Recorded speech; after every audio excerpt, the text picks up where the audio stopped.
to another edition of Thunderdome!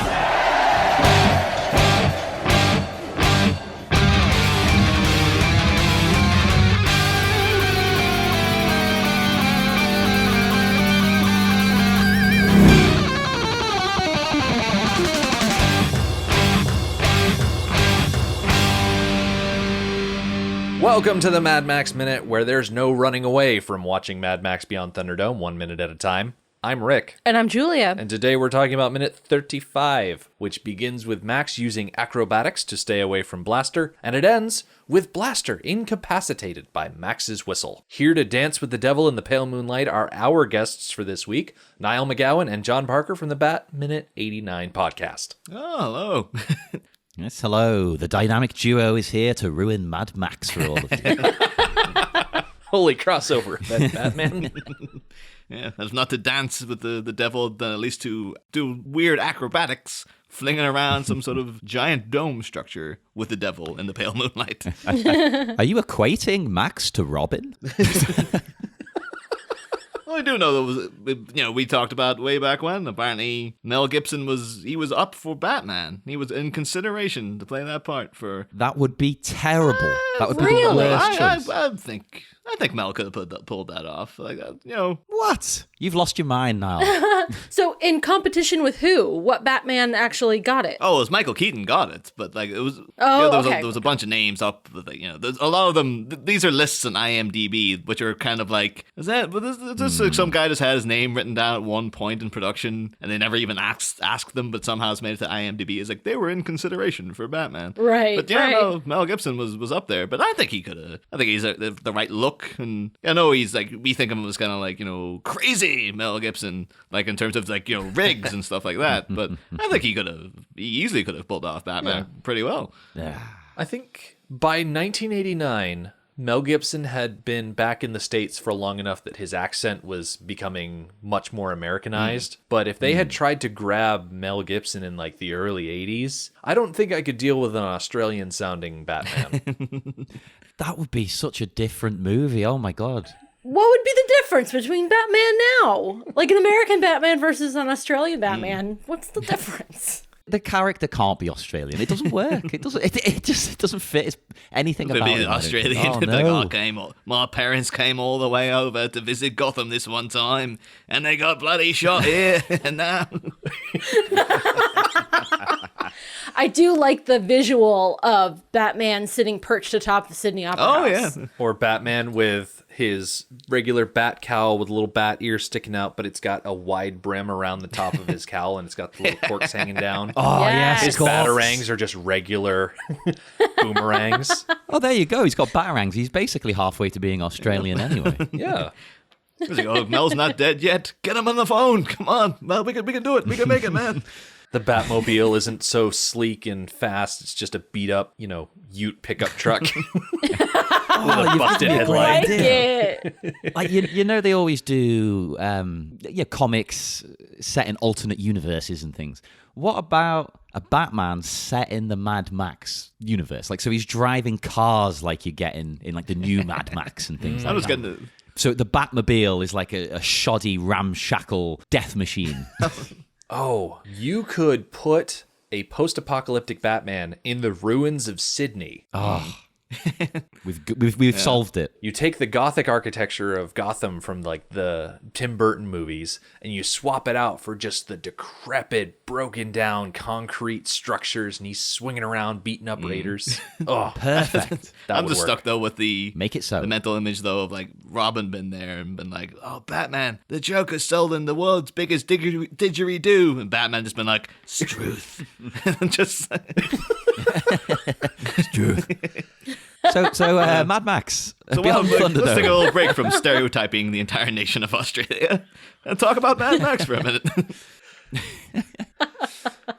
Heaven forbid we let the English mess around with the Australian continent any longer. Ooh. Hey, you're talking to an Irishman here as well. Like, I don't want anything to do with that either. I think my country's responsible for a lot of problems with all of you. Just sticky fingers all over the place.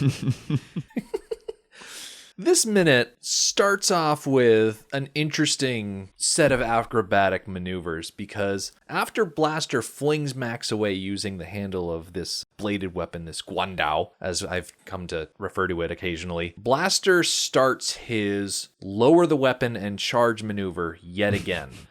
And Because it worked so well the first time. the only thing that changes is that he doesn't stab someone every time he gets to the end of a run. Max is still doing the same bungee jump backflip maneuver back and forth, and he does it 4 times in total.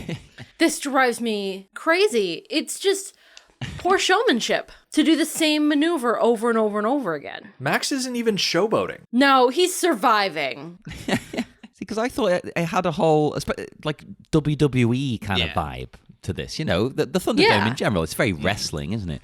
So he should have learnt a thing or two from wrestling. Yeah, showboat a little. You don't want to do the same thing over and over. You know, mix it up. Yeah, do a front flip one time, back flip another. Maybe as you're flying through the air, wave to some people. Oh yes. You know, Oh, they would have loved that. That'd be amazing though, like of Max just turned into the heel. And he's just like, hey, he's just going to the crowd like, hey, I hear Bartertown sucks. Go get him, Blaster. And you'd think that the crowd would start to turn against him, being unimaginative and doing the same maneuver over and over again, but they don't. They like it. as he's flying through the air, they're going like, whoa! Like they're Yeah. egging him on. I think it might just Yeah. be like, again, maybe they're so used to seeing Blaster win so easily. At this point, just to see any kind of resistance put up is just like, holy crap, this is amazing. That's like the people who are literally starved for some new content. And now they've been given like a dribble, like, oh, here's this guy can jump around and do backflips in the air. And he's not getting killed within 15 seconds. So they're just like, oh, maybe he'll win. Like, it's like the unexpected is finally happening. Yeah, that's got to be that. It's got to be. Like, he must normally win in the first move. You know, like an old samurai movie where they win in one slash of the sword. You know, He must normally just do that. Just run, stab, end of the fight. I will say, though, that, like you mentioned wrestling, John, but I'm sure... As I always do. But this really reminded me, I'm fairly certain this was ripped off in at least the UK version of Gladiators, like the TV show Gladiators. Because they had, I know, weirdly enough, in America, your show came first, but it was called American Gladiators, and then the UK just called it Gladiators, which made it sound as if we're the original, and the American one is like the spinoff, okay? Well, it's actually the other way around. Oh, no. But they had an event in that called Catapults, which was these people inside, like they were just in the arena, but they're on big bungee things. Oh, and they had yeah. to bounce around, do kind of little acrobatics to go and reach up for a thing, much like Max and Blaster were reaching for the weapons. So I'm fairly certain that there probably was a producer on the show who was just like, that's a pretty good idea for maybe we could swipe that for the show. And then a couple of 6 years later or whatever it was, Gladiators was finally made. They're like, no, it's not called Thunderdome, it's called Catapults. Yeah. Yeah. What a great name. But it did lead me down a little a coincidental everything's connected wormhole, because that's the way I usually go. But thinking about Gladiators brought me back to when I was in university, because I saw Gladiators quite recently in terms of within the last 15 years, which isn't that recent actually, but That's not recent. What the back when I was in maybe second or third year of university, we used to stay up when me and my friends lived in a house together. We'd stay up to about 2 a.m. to watch repeats of Gladiators, because it was just you'd sit around, you drink tea, you smoke weed, you watch Gladiators all night. It's great. But we got really involved in one of the championships where there was a woman who was really, really trouncing, much like Max is. We were really supporting this one woman called Eunice Huthart, who was amazing. Oh, I remember this person. Yeah, That's because I think really she at the time we had a whole vow. It's no one look up if she wins. We want to tune in every night to see what happens next. And eventually she did win, and she actually became one of the gladiators. They brought her back as Blaze. But then from looking into the Eunice Huthart saga this week, I was like, oh, I wonder what else she did. And then she went on to do a lot of stunt work. And then one of the things she did stunt work for was the Angelina Jolie Tomb Raider movie, which if you've seen that, you'll recall there's another kind of weird indoor bungee hardcore gymnastic jumping about gunfight than that. Yeah. So it's like, oh, it's all kind of weirdly interconnected. Like it could have all arguably be traced back to this scene, really. Nice. That's some nice digging. So that's theoretical, but it's like, yeah, maybe that's an everything's connected kind of. Yeah. I subscribe to your theory. I like it. Yeah. So at the end of this jumping around, Max is finally able to jump up and just grab onto the edge of the cage and just kind of hang there, out of reach of Blaster, who is down on the ground, impotently swinging at him. Yeah, so Rick, I know you're familiar with the Mandela effect. Mm-hmm. Are you guys at all familiar with this idea? It's the what you call him? Sinbad was in a genie movie called Shazam thing. All that, exactly. Yeah. So I have a small Mandela effect experience with Max hanging from the top of the dome. Mm-hmm. I could have sworn up and down that the spectators were pulling his fingers off the bars, forcing him to fall. So when I was researching for this minute, they didn't. I'm like, what the heck? That sounds like something that would be in it. Is that like maybe a deleted scene or something? Well, it goes back to that whole thing. You're not allowed to mess with the dome. Like, if you're not allowed to pull a glaive out of someone, you're not allowed to pry fingers. Pry their fingers, yeah. It makes sense. But I could have sworn that they made him fall. It kind of reminded me, like, I actually have a note saying, like, yeah, it's weird that they don't try to push him back in, because you think that's what you do. Like in Return of the Jedi, when Luke, he's almost out of the Rancor pit, and he's at the kind of cage door, and the guys there pushing him back in. So you'd assume it's like, no, you stay in there, damn it. That's what you're supposed to do. But but it does seem very. It could be that there's no rules inside Thunderdome, but there's a bit of basic manners and decency outside the Thunderdome where you don't interfere with the gameplay and you don't push people back in. You don't take in weapons hanging out of your best mate's chest out. And to Max's credit, he doesn't hang out up there for very long. No. Only a second or two. I think he starts the shot hanging from the dome right around second 19, and he lets go 5 seconds later. Yeah. It's long enough for us to look down at Blaster swinging around, and then Max lets go and swings just right over Blaster's head. Right. It's long enough for Max to wait for a strategic moment to jump back down. Mm-hmm. What it also reminded me of, though, just the shot of him hanging, was the wrestling scene in the first Spider-Man movie. Mm-hmm. Yes. Oh, God. We talked about that one a lot. But I can't imagine, like, this would be, like, there is a whole period where, like, Peter Parker is just, like, hanging at the top, just like, I'm not going down there. And it's, like, the whole... and it just got me thinking of like how much better, Beyond Thunderdome would be if like Master Blaster was played by Macho Man Randy Savage. I'm not talking not talking just Blaster. Every movie's improved. But not just with that. Blaster, but it has to be like Macho Man is Blaster, but he's also a smaller Macho Man that they've somehow placed on top of him, and he's also Master as well. So it's just like two macho men for the price of one. Ooh, yeah. Randy Savage, the king. His career as a wrestler was still in the quote-unquote early stages around 1985. Like from 1973 to 1985, those are classified as his early years. And then he joined the WWF, the World Wrestling Federation, not the World Wildlife Fund. They maybe joined them as well. We can't be sure. That was around 1985. So as he was making that transition, he definitely could have been scooped up for the production. What could have been? It's a lost opportunity, I guess. I think so, yeah. There's so many opportunities though to just be like, hey, mullet boy, you're going nowhere. I got you in the Thunderdome, son.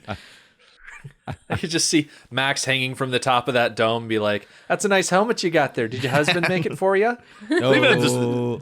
That's a joke from Spider-Man that I don't believe has aged well. No. You couldn't put that in a new Spider-Man, could you? Probably not. I just want like some sort of like a miniature Macho Man on top of just playing Master as well. Just be like, who runs Bartertown? Oh, yeah. Oh, now I'm sad that we don't also have Macho Man in Batman somehow as a villain. He could have played Mr. Freeze instead of Arnold. You could have played any character. I would have been happy. Like, could have played Catwoman. I was like, yeah, go. Yeah, I'm in. 100%. Oh, yes. I would have paid anything for that. How is Macho Man Randy Savage's Spanish accent? Because they could have brought him in to play Bane. Whatever the hell Bane does I in don't the think he. in the Nolan ones as well. He could just do any old voice that he wants. He could have been, because I don't think like the Batman and Robin Bane speaks at all, so he could have. It doesn't even matter what accent he had. I think he says his name a lot. He Yeah, does he a says lot his of name and he groaning grunts. and grunting, yeah. Yeah, he's quite a blaster type character. But then I think Yeah, Macho Man could have yeah. been great. That it was just Bane. Oh yeah, yeah, perfect. And then all the reviews would be like, "This is one of the worst films ever made." Brackets, except for all the scenes of Macho Man and Randy Savage as Bane, which are of course fantastic. Right. He wins an Oscar for the. I think the grunting in this scene is a bit like the Bane grunting because it's so over the top and cartoony. Like I love this scene, but I'm not too sure about this weird grunting that's going on from Blaster there. I do appreciate that every time he takes a swipe up at Max, it's like a as if he's really trying. Yeah, when he clearly, like visually, he's not really trying that hard. I think we should mention as well, because there probably will be some listener out there going, "Why aren't you guys are talking about Bane so much, and you've not mentioned that Tom Hardy plays Bane and he also plays Mad Max?" We've mentioned it. There you go. So just so that There you egg is go. scratched. Yeah. Yeah. I was wondering how Macho Man Randy Savage would sound as that version of Bane. Be like, "Ooh, yeah, I was born." No, see, I can't even do it. Can't even do it. That was good. I can do the ooh yeah, but then it kind of falls apart after that. You just need to start talking about Slim Jims and stuff. It'll be fine. It'll come back to you. Like, "Batman, I'm gonna snap you like a Slim Jim." There you go. Snap into a There you go, Batman. perfect. Oh, that's your product placement yes. tie-in right there as Even well. better. There we go. The special shout out to the Dark Knight Minute. They're going to get to that movie eventually. I think I had, like, when I was on with them, I was like, can I call every minute with Bane? Because I just want to do, just so I can just do an impression the whole time. I won't even talk about what's happening in the minutes. I'll just come in and go, "Yes, sir, you came to die with your city." I like the way that's become his thing now, because of course, you know, in Mad Max he kind of just grunts and stuff, but then in Dunkirk he's got a mask on and he's largely unintelligible again, just going. I wonder with Mad Max though, it's kind of like they might have been. Should we get him to do the Australian accent like Mel, or did he do like just an English one? And then it's like, it's Tom Hardy. No one's going to understand what accent he's doing anyway, so it doesn't matter what I tell him to do. Right. I think that's why Tom Hardy is such a good Mad Max, is because he's a good actor without speaking much. He's got very Yeah. expressive eyes. He does. Are you guys doing that movie? Oh, yeah. eventually. Oh, yeah, we'll do Oh, it. okay. So you might want to cut this out then. That's fine. I wanted to say. Save it. Well, I'll say it to you as like a personal thing, I guess. Some people criticize that movie. They're like, "Oh, he's not a very likable character. He doesn't talk too much." Other than this Mad Max that we're doing now, when does Max really talk a lot? The second one, he Yeah. barely says anything. Yeah, that's what I was about to say. Max doesn't talk, except this one where he talks all the time, Yeah. and it's weird. Yeah, that he this is talks the weird so one. much in this movie. Yeah. I like the Max in this movie, but I will freely admit that it is weird how much he talks. Especially after the second movie, which is possibly the least lines by a main character I have ever witnessed. Up until Fury Road, arguably. Then it's like, Right. Yeah. So where were we? Oh yeah, Max lets go of the edge of the dome. He glides back down to the ground and he flings himself once again over Blaster's head, and he gets his hands on the handle to a giant mallet, a giant silver hammer. It's very Harley Quinn-esque. Yes. Pulls it off the bracket and he starts, just the ungraceful descent back down to the ground, because this thing has thrown him completely off balance. Yeah, now it appears that the head of the mallet is quite heavy. The way he handles it here and then the way he handles it next minute looks like it's very, very heavy. It also looks like he's using the mallet to slow himself down. Like letting it drag on the ground on Yeah, purpose. like you do on clever. a swing set. Like you drag your feet to slow yourself down on a swing set. Unless your parents are watching and they say, "Don't do that, you'll ruin your shoes." Yeah. see, I kind of got the vibe though that he was going to attempt to swing. He's going to I'm going to swing into him with the hammer, but he just messed up because he didn't realize how much it weighed. So like, He miscalculated the weight. Yeah. Like, Probably, you guys yeah. have much more faith in Max has been like, oh, he knows what he's doing. Well, I'm like, I think he's just scrambling for anything. Like he was like, oh, get the sledgehammer. Oh, I'm going to swing in to knock his block off. Oh, crap, it's really, really heavy. I didn't anticipate this. Look at the thing. Of course it's heavy. It's a comedy cartoon hammer. Like, what the hell? If you want to tie it into wrestling again, it's like Triple H. He attacks people with a stupid comedy sledgehammer. It's not quite this ridiculous, but still. If you pick that up, it's going to be heavy. If you hit someone with that, you think they're going to die, surely. Now, remind me when Tweedledum and Tweedledummer held up the hammer to display it and then passed it up the side of the Thunderdome for it to be placed. It did not look heavy. That's the thing, though. We never actually see them lift up the hammer. We see the hammer in the wagon, and then we see the hammer getting passed up the side. When they're holding up those weapons, they're both long-bladed weapons. So we don't see them hold up the hammer. Right. We only see the people on the side of the dome passing it up, like person to person. We never actually get to see them try to heft it and pass it along. Okay. That's clever. Mm-hmm. Okay. So this position that Max has found himself in, sort of parallel to the ground, his back to Blaster, it's not what I would call an advantageous position. And you could very well argue that if Blaster was looking to end this fight quickly, that he could just stab down at Max and just end him right there, like pretty much cutting him in two. But instead, Blaster decides to return the favor that Max did to him and just cut his bungees. I like that, though, because do you think he maybe wants a fair fight? Like, he enjoys the competition, maybe? I would think that probably is what it is. Like, not to spoil what's revealed about Blaster in the next minute, is that, but, I think he is more... I think you even said it last minute, John. Like, this is his playtime. Like, he's here just for... This is fun to him. Mm-hmm. So he is literally, like, trying to... I imagine potentially all other defeats in the Thunderdome have kind of spoiled things for Blaster. Like, every time he plays it a little too rough with someone, and then they're dead, and he's just kind of like, oh, it's over now. And then he'll probably be a bit like, okay, well, back to work. Yep. So this one is a bit like, no, he's probably trying to, he wants this to go on for as long as it possibly can, potentially. Yeah, he's prolonging the fight because he's actually having a good time fighting Max, because Max is actually giving him a challenge.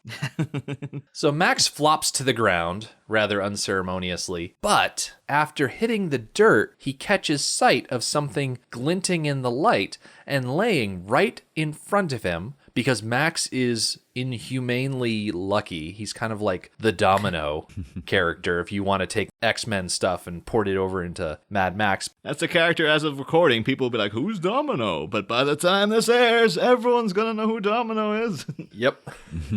Oh, yeah. But he's looking square at the bosun's whistle that he brought into the Thunderdome. It's just a shame he doesn't have the time to actually pick it up, because before he can let go of the hammer and grab the whistle, he's got to flip over onto his back and defend himself because Blaster is there swinging at him again. So Blaster is rather frustrated by having his attack blocked, so he reaches down, grabs the mallet by the handle, and just lifts. And Max, not wanting to let go of the mallet just yet, is brought up along with the mallet, and then as Blaster swings him around, Max is flung yet again.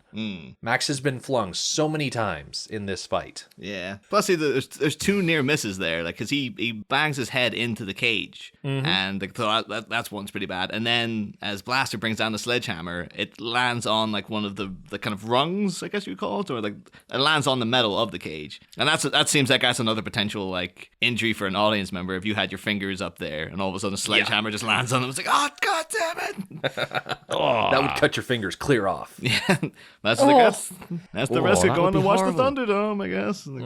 Well, I accidentally slammed a metal door on my finger, and that was horrific. It took like half the bottom of my finger dear. off. I had to go and get it stuck back on.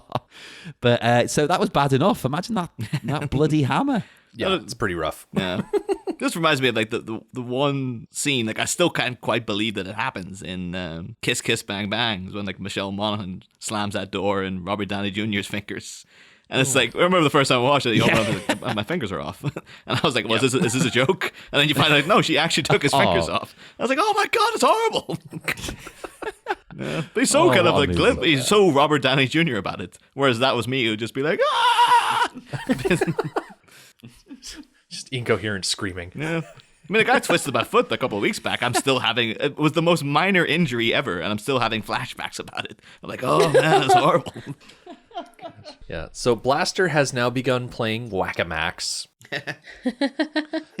Unsuccessfully so far. I wish that was an actual game you could go and play. Who wants a mole? Just have Mel Gibson's face coming out of it. That's your question from last minute, John. Did they make a computer game of this? No, they poured all their money into an arcade game called Whack-A-Max, which is basically to replace all the moles in Whack-A-Mole. They just put little mullets on them, and it's like, yeah, it's Mel Gibson now. Oh, There you go. amazing. What more do you want? So Max scurries away like a mole, and he goes for the whistle, but he's unable to grab it on the second pass because Blaster is right up on his tail. But Max knows how to tactical roll. He's like a guy who plays Dark Souls a lot. He rolls out of the way of the hammer, and he's able to finally get his hands on the whistle. And I mentioned earlier that he's lucky for finding it again. He's also incredibly lucky that the whistle hadn't been stepped on, bent, broken, kicked outside of the dome. Yeah. Like, there are a lot of instances here where that whistle could be completely inoperable. How has it survived? I genuinely don't understand this. That thing should have been at least dented or bent into like Like, it should have been an L stepped on shape. or something. Yeah. I don't think it's that crazy because like I've lost a lot of things that should have been broken and somehow have turned out okay. So I'm like, I've been through this. You know? Plus, it surviving does give us the amazing part of the scene where he uses it almost like a dog whistle. Just goes right through his skull. It turns out almost. that's Blaster's Achilles heel. Apparently, is this shrieking whistle business. Yep, he's able to roll out of the way of the mallet, grab the whistle, roll again, and then he goes into this like superhero crouch. Yeah. And he brings the whistle up to his mouth and he starts blowing. And Blaster, who was rearing up to swing, just ready to bring it down, has this freeze moment where he lurches and he lets go of the mallet and just starts writhing around. It's for some reason with me, I was trying like, this is a thing I've seen done before, like an enemy felled by the piercing sounds and stuff. And for some reason, my mind immediately went to Mars Attacks of when they play that really terrible. I can't remember who is it? It's like The yodeling music. yeah. It's not like Hank Williams or something, but it's like and like all their heads explode, and I'm like, that can't be the only thing it's in. It's like Tim Burton years later was like, how am I going to end this movie? And he watched this one scene. He's like, that's it. That's how they defeat the Martians. As Blaster is grabbing the side of his helmet and wailing, Master, who is sitting up in the box, he suddenly looks really concerned. Because he's probably remembering the fact that they were just down in Underworld and had this same exact situation happen. So Master might be realizing that his chickens are coming home to roost, so to speak. I know you might have mentioned it, just when the character is introduced, but Master Blaster is also a Stevie Wonder song. And I always wonder, are Master's sunglasses, are they like a little nod to Stevie Wonder? Because like, why is he wearing sunglasses? Like, it's just like, he's out in the blazing. Well, but one thing is like he's in the underground of Bartertown. It isn't exactly bright. So right. It's kind of like, well, why is he wearing sunglasses then? Is it like a Blues Like, I can Brothers thing? understand him wearing sunglasses during the day to adjust for the brightness of the sun, but it's at night. Yeah. So It looks cool. That's the Well, answer. yeah, I think that is the answer, that it looks cool. It's also possible that his sunglasses are polarized. So it helps reduce the glare of the harsh lights that are down in Underworld. yeah. That's a good point, actually. Yeah, that would really help. Or Master and Blaster could be two members of a ZZ Top cover band. Oh, post-apocalyptic Then who's ZZ the third Top. That's member? great. It's like they've been trying to get Auntie to join for ages, and she's the only holdout.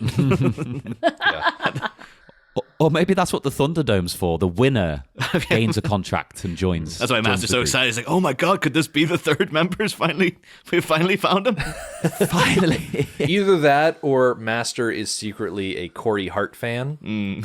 Because Corey Hart sings Yes. Sunglasses at Night. Yeah. Or it could be. Yes. Inspiring many of us to try doing It it could be once like the and never only again. VHS he owns in the post-apocalypse is like the Blues Brothers as well. And he's Right. just like, Blaster, me and you, we're like these guys. We're super cool, like the Blues Brothers. So like, yeah, it's dark and we're wearing sunglasses. Yeah. And they're on a mission from God. Yeah. There's 106 miles to Chicago. They have a full tank of gas, half a pack of cigarettes. It's dark and they're wearing sunglasses. That's why they needed Max's vehicle. Full tank of gas. That'd be in great Mad though. Max. The scene was just like, who runs Bartertown? And Auntie's just like, Master runs Bartertown. And he's like, no, God that runs all. Okay. Just Master Blaster find Jesus quite a and the different whole scene. thing changes. That would be a modern Mel Gibson Mad Max movie.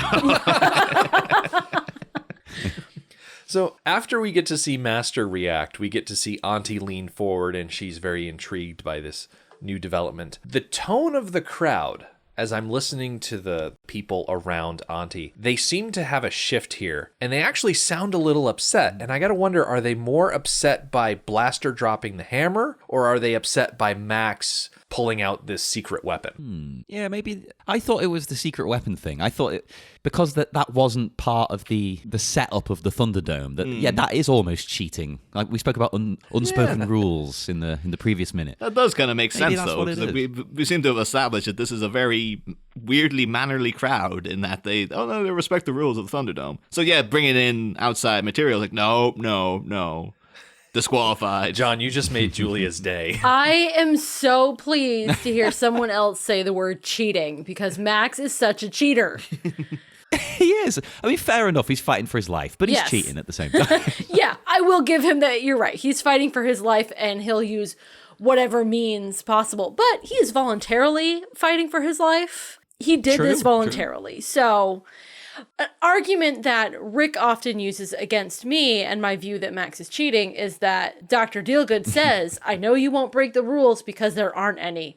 So according to that line, Max is not breaking any rules. Technically. By he's the not. letter of the law, no, he's there's not breaking any rules. I mean- by the spirit of the law, he is breaking so many. And you're right, the crowd does not like it. Yeah. They're very much into the spirit of the law so that they can have a good time. And they don't like this. Yeah, like that's like he's not breaking the rules within Thunderdome, but he's breaking the rule of outside Thunderdome, which is don't bring in outside weapons into Right. Thunderdome.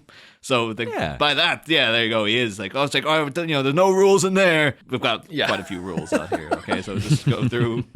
Here's this. Just click accept at the bottom. Yep, there you go. You don't have to read the whole thing. It's really, okay. It's like a gentleman's agreement, anyway, isn't it? It's an understanding. I would love to see We'll go in there and do it, but yeah. I would love to see an alternate cut though, where he grabs the whistle and then he just goes, "No, actually, this is cheating. I'm gonna put that aside." Puts it away. And then he just and then as he's gently putting it aside, Blaster cracks his head open. And that's the end of the movie. No, Yeah, that's a Beyond short movie. Thunderdome What, we're doing, like is 36 the minutes, great 37 beyond. minutes. Right.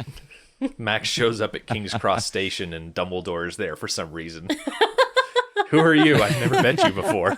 Fifi would be there. Right. And Goose. Or just like Bruce Spence, and it's just like, are you the same Bruce Spence I meant in the last movie, or are you a different guy? I can't tell. Gosh.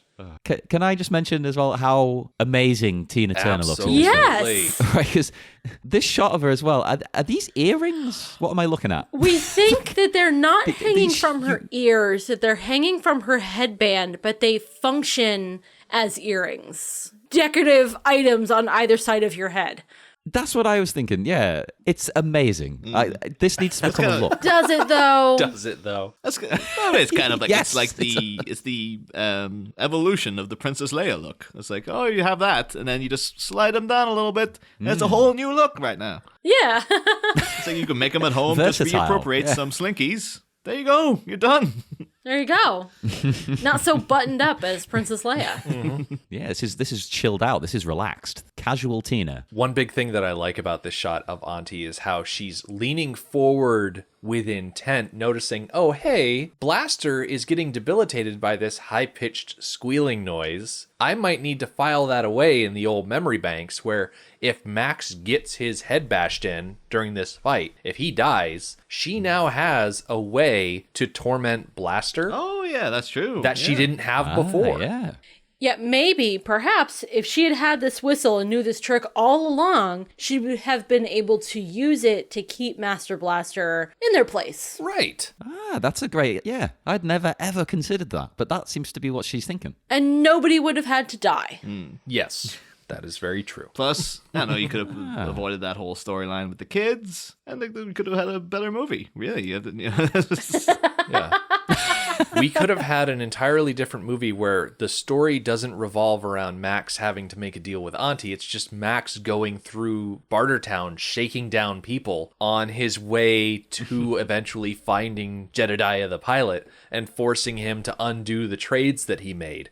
It would be kind of like a follow the clues style mystery adventure where each lead and he would have had brings you to meet an else. ally along the way. And he still would have ended up in Thunderdome with Jedediah. Right. Because you have to go to the Thunderdome. Ooh. Well, that's the whole reason for this film, basically, just for this scene. Unless they just called it like Mad Max around Thunderdome, and it was just him. It's always just not going into it. Just like, oh yeah, he's In the neighborhood of Thunderdome. yeah, just like near Thunderdome. That'd be funny. You just see it in the background of scenes. You don't actually get to see the Thunderdome. It's just sort of there, just in the background. Auntie's constantly talking about like, do you want to go watch the Thunderdome someday? It's pretty cool in there. No, I'm pretty busy. And then Okay. I don't know if you could actually have Max fight Jedediah because, as we mentioned earlier in the podcast, that Jedediah's got Jedediah Jr., and you don't want Max to make an orphan out of someone. So in the process of him going around Bartertown, shaking people down, he could get into a fight with someone, and they drag him into the Thunderdome. So that way later on in this fictional story, we're just spitballing. When he finds Jedediah, he can be like, listen, I already took someone out in the Thunderdome. You don't want to be the next person I take out. Because we don't want to make orphans. That makes us too sad. That brings us too close to the second half of this movie, first of all. I'm okay with him making an orphan of Jedediah Jr. because Jedediah Jr. can fly planes and set up traps. Oh, well, and he can sustain himself just fine. you got to be careful because Jedediah is kind of like the Jango Fett of this movie, and Jedediah Jr. would therefore become the Boba Fett of a So sequel. he would be just fine. He would actually make no difference to the movie whatsoever and be strangely beloved. Okay, that's a good Yeah, point. it'd be completely useless in almost Yeah. every scene as well. But he would look really cool. He doesn't even do much in Empire. Like, the only thing he actually did to change the course or participate in the storyline whatsoever is transport Han Solo from Cloud City to Jabba's palace. Jabba's palace. Anybody could have done that. Anyone could have done that. Boba Fett is the coolest FedEx guy ever. I always defend him though, because Boba Fett's the only one who thought like, when the Falcon's attached at the back of the Star Destroyer and then the trash comes out and Boba Fett's ship's in there, he was the only one who recognized like they're probably just stuck to the back of the ship and this is how I'm going to catch them. That's his one little bit of like, hey, I did that, huh? It's one moment. Are you saying in the prequels you don't love Boba Fett? And Go on, then Dad, there get was him. an episode of Clone Wars. They brought him back, and he was like a bratty kid. And it's like, did you people not learn anything from the prequels? What are you doing? I do love the concept that Boba Fett is a clone. He is bred to be a specific sort of way. And I find that Yeah, I'm fascinating. okay with that. Especially since we never really learn anything about him in the original trilogy. Let's not lose our heads talking about Jango Fett because we're getting And weirdly right enough, off. in the next minute, there's a very Jango Fett scene kind of coming up as Oh my well. goodness. That makes me so happy. We will have plenty of time to talk about that on Friday. We're going to put a pin in this because next time around, we are going to see Max taking full advantage of Blaster's debilitated state, only to unmask his opponent and hesitate at what could possibly be described as the worst possible moment. The Mad Max Minute podcast is a fan project by Rick and Julia Ingham. Mad Max franchise was created by George Miller and Byron Kennedy, is presented by Kennedy Miller Mitchell Productions, and distributed by Warner Brothers. Mad Max Minute is produced and edited by Rick Ingham. Our opening music is Verdi's Dies Irae by Daniel Batista of danielbatista.com. And our outro music is We Don't Need Another Hero by MilitiaVox of militiavox.com. Our home on the internet is madmaxminute.com. You can follow us on Twitter at madmaxminute, like us on Facebook by searching for Mad Max Minute, and join our Facebook listener group, Mad Max Minute Beyond Microphone. If you'd like to support the podcast, visit madmaxminute.com, where you can check out our TeePublic storefront by clicking the store link, join our Patreon by clicking the support link, or make a one-time donation by clicking the donate link. Thank you for joining us for minute 35 of Beyond Thunderdome. We'll see you next time. Everybody